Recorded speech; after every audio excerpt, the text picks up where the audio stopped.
ಹಿಂದಿ ಏರಿಕೆಯ ಈ ಕಪಟ ರಾಜಕಾರಣವನ್ನು ಕರ್ನಾಟಕದ ಜನರು ಖಂಡಿಸಬೇಕು. ನಮ್ಮ ಭಾಷೆ, ನಮ್ಮ ಸಂಸ್ಕೃತಿ, ನಮ್ಮ ಗೌರವವನ್ನು ರಕ್ಷಿಸಲು ಇದು ಅಮೂಲ್ಯ ಸಮಯ. RSSನ ಹಿಂದಿ, ಹಿಂದೂ, ಹಿಂದೂಸ್ತಾನ್ ಹುನ್ನಾರಕ್ಕೆ ದೇಶ ಬಲಿಯಾಗಬಾರದು. ವೀಕ್ಷಕರೇ ನಮಸ್ಕಾರ, ಈ ದಿನ .comಗೆ ಸ್ವಾಗತ. ನಾನು ಮನೋಜ್ ಆರ್ ಕಂಬಳಿ. ಕರ್ನಾಟಕ ಸರ್ಕಾರವು SSLC ಹಂತದಲ್ಲಿ ತೃತೀಯ ಭಾಷೆಯಾಗಿ ಹಿಂದಿಯನ್ನು ಕಡ್ಡಾಯವಾಗಿ ಉತ್ತೀರ್ಣರಾಗಬೇಕೆಂಬ ನಿಯಮವನ್ನು ತೆಗೆದುಹಾಕಿದೆ. ಇದರ ಬದಲಿಗೆ ತೃತೀಯ ಭಾಷೆಗೆ ಗ್ರೇಡಿಂಗನ್ನು ನೀಡಲು ತೀರ್ಮಾನವನ್ನು ಕೈಗೊಂಡಿದೆ. ಈ ತೀರ್ಮಾನವನ್ನು ಬಹುತೇಕರು ಒಪ್ಪಿಕೊಂಡಿದ್ದಾರೆ, ಕೆಲವರು ಮಾತ್ರ ವಿರೋಧವನ್ನು ವ್ಯಕ್ತಪಡಿಸುತ್ತಿದ್ದಾರೆ. ಇದರ ಜೊತೆಗೆ ತ್ರಿಭಾಷಾ ಸೂತ್ರ ಎಂಬುದು ದೇಶದ ಏಕತೆಗೆ ಅಗತ್ಯ ಎಂಬ ರೀತಿಯ ವಾದವನ್ನು ಸಹ ಮುಂದಿಡ್ತಿದ್ದಾರೆ. ಈ ವಾದ ನಿಜಕ್ಕೂ ಸರಿಯಾಗಿದೆಯಾ? ಇದರಲ್ಲಿ ಏನಾದರೂ ತರ್ಕವಿದೆಯಾ?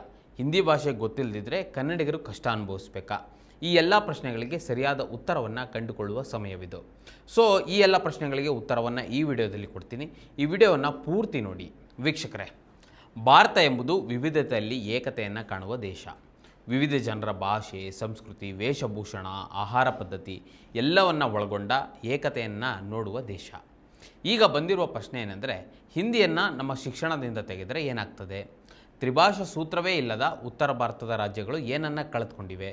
ತ್ರಿಭಾಷಾ ಸೂತ್ರವನ್ನು ಒಪ್ಪಿಕೊಂಡಿರುವ ಕರ್ನಾಟಕ ಏನನ್ನು ಸಾಧಿಸಿದೆ? ಇನ್ನು ಉತ್ತರದ ರಾಜ್ಯಗಳು ದಕ್ಷಿಣದ ಭಾಷೆಗಳನ್ನು ಏಕೆ ಕಲಿಯುವುದೇ ಇಲ್ಲ? ಹೀಗೆ ಅನೇಕ ಪ್ರಶ್ನೆಗಳನ್ನು ಕರ್ನಾಟಕದಲ್ಲಿ ಹಿಂದಿ ಬೇಕು ಎನ್ನುವವರಿಗೆ ನಾವು ಕೇಳಬೇಕಾಗ್ತದೆ. ಮೊದಲನೇದಾಗಿ, ತ್ರಿಭಾಷಾ ಸೂತ್ರ ಎಂಬುದೇ ಒಂದು ಐತಿಹಾಸಿಕ ಸುಳ್ಳು. 2014ರಲ್ಲಿ BJP ನೇತೃತ್ವದ NDA ಅಧಿಕಾರಕ್ಕೆ ಬಂದ ನಂತರ ಹಿಂದಿ ಭಾಷೆಯನ್ನು ತೀವ್ರವಾಗಿ ಬಳಸ್ತಾ ಇದೆ ಮತ್ತು ಬಳಸಲು ಉತ್ತೇಜನವನ್ನು ನೀಡ್ತಾ ಇದೆ. ಹಿಂದಿ ಭಾಷೆಯನ್ನು ಬಳಸಬೇಕೆಂಬ ಸುತ್ತೋಲೆಗಳು, ಕಚೇರಿಯಲ್ಲಿ ಟಿಪ್ಪಣಿಗಳು ಮತ್ತು ಆದೇಶಗಳನ್ನು ಕಳುಹಿಸಿದೆ. ಇದರ ಪರಿಣಾಮವಾಗಿ ಹೆಚ್ಚು ಸದ್ದು ಮಾಡದೆ ಅನೇಕ ಕಡೆಗಳಲ್ಲಿ ಹಿಂದಿ ವಾಮ ಮಾರ್ಗದ ಮೂಲಕ ಬಂದು ಸೇರಿಕೊಂಡಿದೆ. ಇನ್ನು ದ್ವಿಭಾಷಾ ನೀತಿಯನ್ನು ಸೇರಿದಂತೆ ತ್ರಿಭಾಷಾ ನೀತಿಯನ್ನು ಅನುಸರಿಸುತ್ತಿರುವ ಕರ್ನಾಟಕದ ಕೇಂದ್ರೀಯ ಸಂಸ್ಥೆಗಳಾದ ಬ್ಯಾಂಕ್ ಆಗಿರ್ಬೋದು, ಅಂಚೆ ಕಚೇರಿ ಆಗಿರ್ಬೋದು, ರೈಲ್ವೆ ಇಲಾಖೆ, ವಿಮಾನ ನಿಲ್ದಾಣ, ಇನ್ನು ರಕ್ಷಣಾ ಇಲಾಖೆ, ಹೀಗೆ ಕೇಂದ್ರದ ಅಡಿಯಲ್ಲಿ ಬರುವ ಎಲ್ಲ ಕಡೆಗಳಲ್ಲಿಯೂ ಹಿಂದಿಯನ್ನು ವ್ಯಾಪಕವಾಗಿ ವಿಸ್ತರಿಸಲು ಕೇಂದ್ರ ಸರ್ಕಾರ ಹವಣಿಸ್ತಾ ಇದೆ. ಅದಕ್ಕೆ ಪೂರಕವೆಂಬಂತೆ ಕೇಂದ್ರ ಸರ್ಕಾರ ಜಾರಿಗೆ ತಂದ ಎಲ್ಲ ಯೋಜನೆಗಳಲ್ಲಿಯೂ ಹಿಂದಿ ಭಾಷೆಯ ಪದವನ್ನೇ ಸೇರಿಸಿದೆ. ಉದಾಹರಣೆಗೆ ಅಟಲ್ ಪೆನ್ಷನ್ ಆಗಿರ್ಬೋದು, ಜನ್ಧನ್ ಯೋಜನೆ ಆಗಿರ್ಬೋದು, ಜನೌಷಧಿ ಕೇಂದ್ರ, ಕಿಸಾನ್ ಸಮ್ಮಾನ್, ನಾರಿ ಸಮ್ಮಾನ್, ಜಲ್ ಜೀವನ್ ಮಿಷನ್, VBG ರಾಮ್ಜಿ, ಹೀಗೆ ಅನೇಕ ಕೇಂದ್ರದ ಯೋಜನೆಗಳಲ್ಲಿ ಎಲ್ಲವೂ ಸಹ ಹಿಂದಿಮಯವಾಗಿದೆ. ಈಗ ರಾಜ್ಯ ಸರ್ಕಾರ SSLC ಪರೀಕ್ಷೆಯಲ್ಲಿ ಹಿಂದಿಯನ್ನು ಅಂಕಗಳಿಗೆ ಪರಿಗಣಿಸೋದಿಲ್ಲ, ಬದಲಿಗೆ ಗ್ರೇಡಿಂಗ್ ಆಗಿ ಪರಿಗಣಿಸುವುದು ಎಂದು ತೀರ್ಮಾನವನ್ನು ನೀಡಿದೆ. ಆದರೆ BJP ಪಕ್ಷದ ಅನೇಕರು ಇದನ್ನು ಭಾರತದ ಐಕ್ಯತೆ ಮತ್ತು ಸಮಗ್ರತೆಗೆ ಧಕ್ಕೆ ತರುವ ನೀತಿ ಅಂತ ಟೀಕೆ ಮಾಡುತ್ತಿದ್ದಾರೆ. ರಾಜಕೀಯವಾಗಿ ಮಾತ್ರವಲ್ಲದೆ ಸೈದ್ಧಾಂತಿಕವಾಗಿಯೂ ಇದನ್ನು ವಿರೋಧಿಸುತ್ತಿದ್ದಾರೆ. ರಾಜ್ಯ ಸರ್ಕಾರದ ಈ ತೀರ್ಮಾನವು ಮಕ್ಕಳ ಮೇಲಿರುವ ಹಿಂದಿ ಕಡ್ಡಾಯ ಕಲಿಕೆಯ ಭಾರವನ್ನು ಕಡಿಮೆ ಮಾಡಿದೆ. ಆದರೆ BJP ಅವರ ವಾದ ಮಾತ್ರ ಹಿಂದಿ, ಹಿಂದೂ, ಹಿಂದೂಸ್ತಾನ್ ಎಂಬ ಸಂವಿಧಾನ ವಿರೋಧಿ ರಾಜಕಾರಣದ ಭಾಗವೇ ಆಗಿದೆ. ನಮ್ಮ ದೇಶಕ್ಕೆ ಸ್ವತಂತ್ರ ಬಂದ ನಂತರ ಹರಿದು ಹಂಚಿ ಹೋಗಿದ್ದ ರಾಜ್ಯಗಳ ಪುನರ್ ವಿಂಗಡಣೆ ಕಾರ್ಯ ಆರಂಭವಾಯಿತು.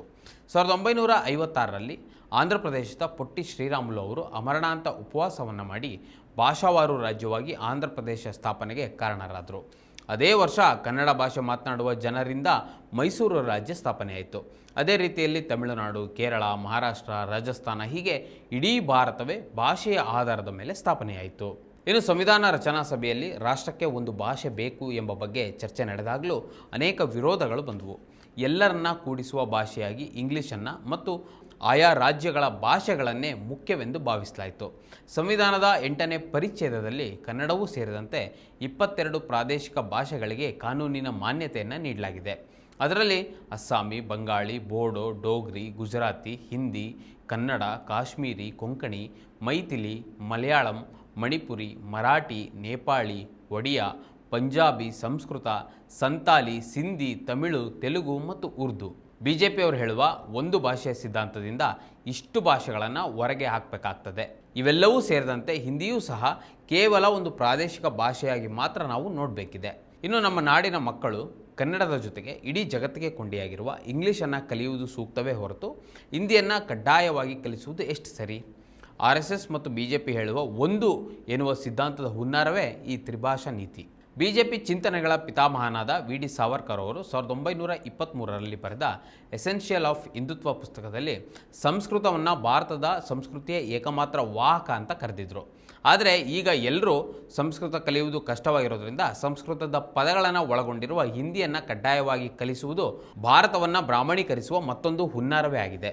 ಅದಕ್ಕೆ ಪೂರಕವಾಗಿ 2020ರಲ್ಲಿ ಬಿಜೆಪಿ ಸರ್ಕಾರ ಜಾರಿಗೆ ತಂದ ರಾಷ್ಟ್ರೀಯ ಶಿಕ್ಷಣ ನೀತಿ ಅಂದರೆ NEPಯಲ್ಲಿಯೂ ಸಹ ಅಂಗನವಾಡಿ ಹಂತದಿಂದಲೇ ಮಕ್ಕಳಿಗೆ ಆಡು ಭಾಷೆಯಲ್ಲಿ ಸಂಸ್ಕೃತದ ಪದಗಳನ್ನು ಪರಿಚಯಿಸಬೇಕೆಂದು ಶಿಫಾರಸು ಮಾಡಲಾಗಿತ್ತು.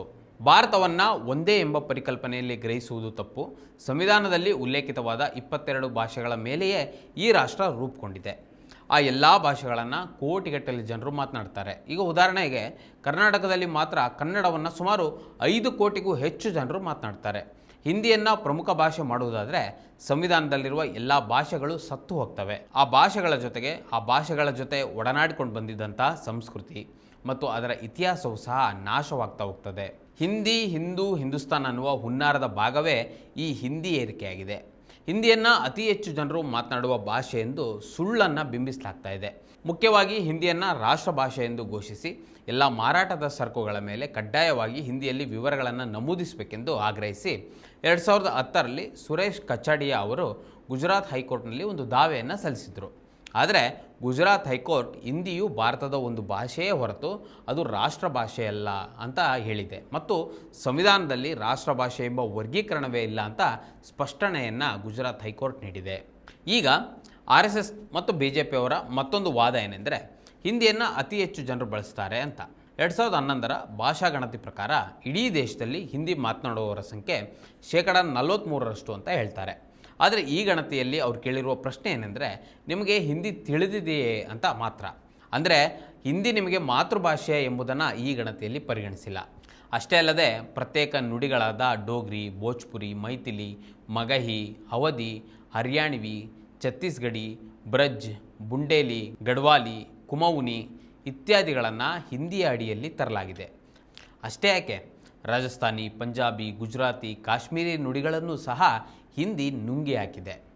ಹಿಂದಿ ಏರಿಕೆಯ ಈ ಕಪಟ ರಾಜಕಾರಣವನ್ನು ಕರ್ನಾಟಕದ ಜನರು ಈಗ ಖಂಡಿಸಬೇಕು. ತ್ರಿಭಾಷಾ ಸೂತ್ರದ ಹೆಸರಿನಲ್ಲಿ ನಮ್ಮ ಮಕ್ಕಳ ಮೇಲೆ ಹಿಂದಿ ಭಾರವನ್ನು ಹೇರಲು ಬಂದವರನ್ನು ನಾವು ತಿರಸ್ಕರಿಸಬೇಕು. ನಮ್ಮ ಭಾಷೆ, ನಮ್ಮ ಸಂಸ್ಕೃತಿ, ನಮ್ಮ ಗೌರವವನ್ನು ರಕ್ಷಿಸಲು ಇದು ಅಮೂಲ್ಯ ಸಮಯ. ಹಿಂದಿ, ಹಿಂದೂ, ಹಿಂದೂಸ್ತಾನ್ ಹುನ್ನಾರಕ್ಕೆ ನಮ್ಮ ದೇಶ ಬಲಿಯಾಗಬಾರ್ದು. ಕನ್ನಡವೇ ನಮ್ಮ ಅಸ್ತಿತ್ವ, ಕನ್ನಡವೇ ನಮ್ಮ ಹೆಮ್ಮೆ. ಯಾರು ನಮ್ಮ ಭಾಷೆಯನ್ನು ಕೊಲ್ಲಲು ಬಂದರೋ ಅವರಿಗೆ ತೀವ್ರತರವಾದ ಪ್ರತಿರೋಧವನ್ನು ನಾವು ತೋರಿಸಬೇಕು. ಕರ್ನಾಟಕ ಎಚ್ಚರಗೊಳ್ತಾ ಇದೆ, ಅದಂತೂ ಸ್ಪಷ್ಟವಾಗಿ ಇಲ್ಲಿ ಕಾಣಿಸ್ತಾ ಇದೆ. ವೀಕ್ಷಕರೇ, ಈ ವಿಡಿಯೋದ ಕುರಿತು ನಿಮಗೇನಿಸ್ತು ಕಮೆಂಟ್ ಮಾಡಿ ತಿಳಿಸಿ. ಮತ್ತು ಇದೇ ರೀತಿ ಸಾಕಷ್ಟು ವಿಡಿಯೋಗಳಿಗೆ ನಮ್ಮ ಈದಿನ.com ಯೂಟ್ಯೂಬ್ ಚಾನಲ್ನ ಸಬ್ಸ್ಕ್ರೈಬ್ ಮಾಡಿ ಮತ್ತು ನಮ್ಮನ್ನು ಬೆಂಬಲಿಸಿ. ನಮಸ್ಕಾರ. ಮತ್ತಷ್ಟು ವಿಶೇಷ ವಿಡಿಯೋಗಳನ್ನು ನೋಡಲು ಮತ್ತು ಹೊಸ ವಿಡಿಯೋಗಳ ಬಗ್ಗೆ ತಿಳಿಯಲು ಈದಿನ.com ಯೂಟ್ಯೂಬ್ ಚಾನೆಲ್ ಸಬ್ಸ್ಕ್ರೈಬ್ ಮಾಡಿ ಮತ್ತು ಬೆಲ್ ಐಕಾನ್ ಕ್ಲಿಕ್ ಮಾಡಿ.